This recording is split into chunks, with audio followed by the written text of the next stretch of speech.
All right. My brother had his first sailboat, which was a skiff that I think he paid about $14 for it. And it was in the muddy cove out in front of our house, about across the street from where we were. And it was not a sandy beach. You stepped right into mud. And it was icky mud, and you'd sink to your ankles. So in order to get to this boat, either my sister or my brother gave me a piggyback out to the boat. Wow. I didn't want to get my feet in that mud.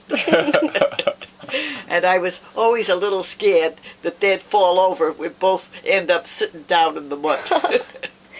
But all the years that I could remember going from that cove, I got a piggyback right up. What cove was it? It's not there anymore. Oh, that's right. The one they filled in Providence. The one they filled in to make room for the shipyard. I see. Disappeared.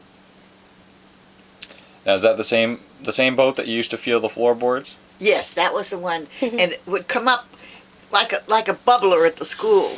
It'd come up between a hole in the floorboards.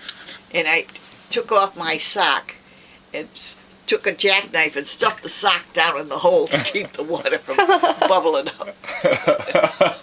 With your socks, that's impressive. And that was the same boat that my mother made the sails, and my mother knew nothing about sailing, but my brother described to her, and I think it was made out of flour bags. Wow. Because this was back in the Depression. Cloth was expensive, and my mother bought sugar and flour in great big bags because she did all her own cooking. Right. The only thing that came from the store was bread. So I forgot what the mast was made of, but of course it was a wooden mast and not too tall. And then my brother had to attach the sails to it. And we would get down at Potter's Cove by leaving at 6 o'clock Sunday morning.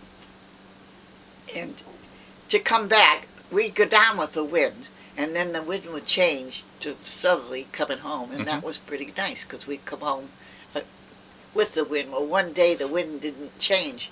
It was still out of the north when we were coming home against the wind, and this boat didn't tack. We got up to Connecticut Point. We tacked out across the water. When we came back, we were in the same place. We didn't make any headway at all. So we did it again, and we didn't make any headway. So we came up to Connecticut Point, and the three of us lifted up the boat, walked across Connecticut Point, put it down the other side, and got back in again. Is that the same time when he would make you dig clams? Yes, going down. Oh, and my mother used to buy potato chips in a great big round can, aluminum can. So when we got down to the boat before we went down to Potter's Cove, we took off our sweaters, we took our lunches, and we put them in this great big can because that was the only thing that stayed dry. Right. So when we got to Potter's Cove, we had a dry lunch and we had a dry sweater to put on coming home.